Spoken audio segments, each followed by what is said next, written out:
Master Your Destiny on 99 FM. Welcome to the MYD Studios, Dillish. We are delighted to have you in studio. Thank you so much. I love the studio. It's everything. Oh, I'm glad you like it. Yeah, We're very proud of this space. Dillish, you want to talk about, first of all, your journey after coming back from Big Brother and resettling back in Namibia and all the millions of business ventures that you've gotten involved in. What's your life been like? It's been crazy. Remember when I won Big Brother, I was only 22 years old. 22-year-old receiving 300,000 US dollars. What do I do with all that money? Everyone thought I was going to blow it up, huh? Because, shopping, she did look like a Barbie doll at that time. But I don't know, something just told me to just sit down, relax, and look at every zero in the bank account, look at the beautiful amount, and just take it easy. So yeah, life has been crazy after Big Brother. I've opened a couple of businesses, and yeah, I'm just watching my babies grow now. That's beautiful. Yeah. What made you decide to wait before you went to spend that money? What advice did you get, or what was it that helped you to make those decisions? It's not really advice, it's just events that happened in my life prior to that made me appreciate the value of the dollar, because I used to have holiday jobs when I was like 16, 17. So I didn't come from a rich family. And that's why I believe everything happened at such an early age, that I was blessed with such an amount at a young age, because the men upstairs knew that I valued a dollar. And that's why I was in no hurry to spend it.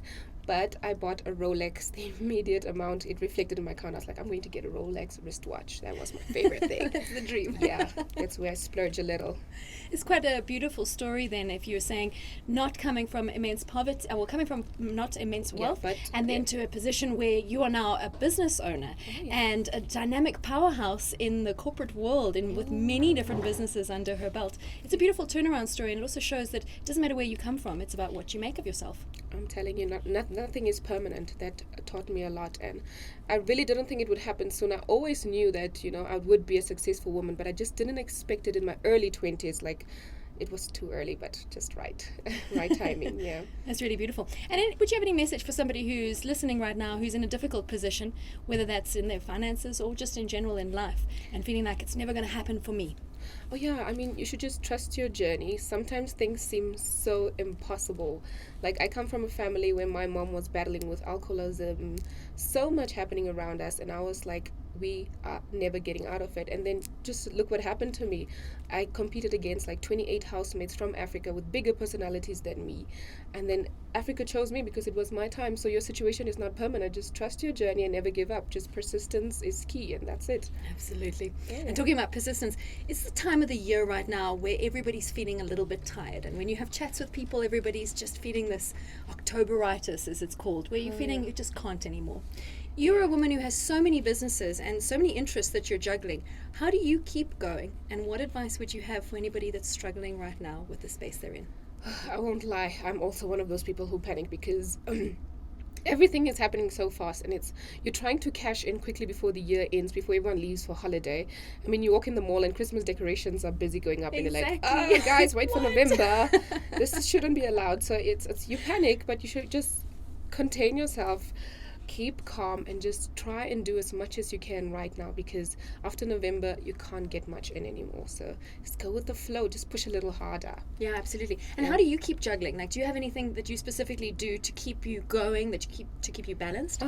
Well, it's crazy because there's so many things that demand my time. I just try to do a little bit of everything in one day. I try to visit all my places in one day. I try to reply all my meetings in one day, see everyone that wants to see me in one day. I just try to do as much as I can in a day, because every minute counts. Absolutely. Oh yeah. Mm-hmm. What is it in terms of your business that you expect of yourself? In terms of my business, I don't know. I just always think that I have to be very persistent and continuous with whatever I say or do. So if I say, for example, I don't know, come to my hair salon, we give the best service and your hair is always going to look good. I expect me to always be on point, look pretty all the time, have good nails all the time, which I believe I am delivering. Yes, I do believe you are. I just be a good ambassador for my businesses or what I represent. Okay. That's exactly it. Do you think it's important to have high expectations of yourself and to consider what your expectations are of yourself in all of your spaces, personal and business? Not high expectations, but I also don't want to push myself too much, because I did that in the past and it got me in a lot of trouble with myself. And thank goodness I studied psychology at the university, because then I could go back and like meditate and just talk to myself, and like the pressure shouldn't get to you like this, you know. Just remember that you're beautiful, and be confident, and you're human too. If you make mistakes, it's cool. So I don't try and set the bar too high for myself. Okay. Any advice to anybody listening that maybe hasn't considered what is my expectation of myself? I mean, you set goals. You know, sometimes we do goals of in a term of 3 years, 5 years. This is where I want to be. Set them down. Do little mood boards or vision boards in your bedroom. Put them down that in the next 5 years, I want a house, I want a car, I want to open this little business, etc., etc. Set your mind towards those goals, and that is what you know that I'm expecting in the next 5 years, I should be here. So don't go off the track. Just literally set your goals and just go with them. Absolutely. We had Lyra on the show before, and she had exactly the same thing to say, and it's an interesting concept, because we know it's important to set goals for our lives, like do a 5-year plan.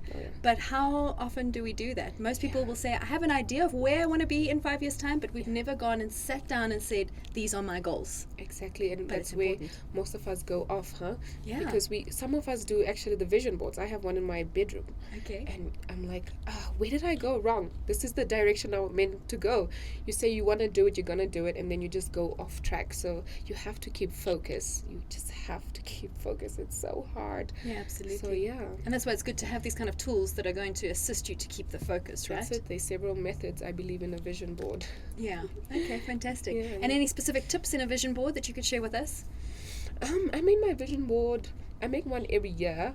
So this year's what I had, like little several things. I had a house on it. I had a car on it. So basically I just go get a normal poster from CNN, cut out pictures from a magazine, write my vision board, paste them, and every time I achieve one, I tick it off, and this is what I know, that this is what I expected for 2016. How many did I achieve so far? What happened? Why didn't I get the rest? Or yeah, and most of the time I do get them, because that's why I focus, and I put it in my face, but I also put it in such a manner that not everyone can see it when they come in my bedroom. Only I know that my vision board is behind that drawer or behind that jacket or whatever.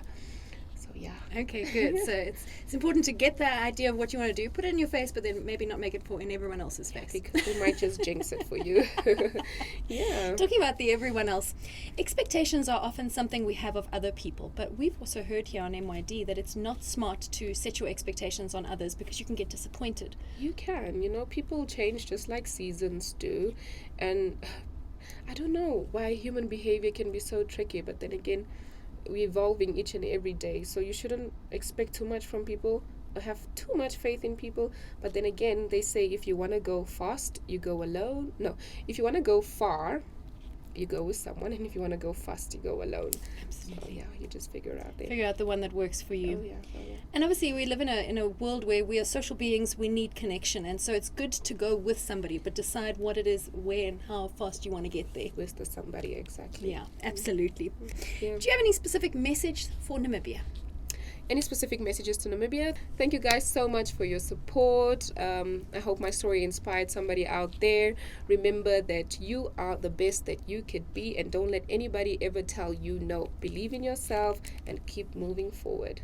Absolutely beautiful, and some really good advice there to just keep on Thank you moving so forward. much. Thank you so much for coming to share with us and to inspire us in studio with your story and all that you've been through, and specifically to show us that it doesn't matter where you come from, it matters where you're going to, and where you're going to is determined by what you do today and who you are today in this You've put moment. it so nicely. Thank you so much, Kirsty, for having me in Oh, this it was beautiful wonderful. studio. Yeah, thank you so It was much. wonderful. You'll come back and share with us when new projects come out. Oh, definitely. Okay, great. Thank you. Cool, thanks Dillish. Master your destiny on 99 FM.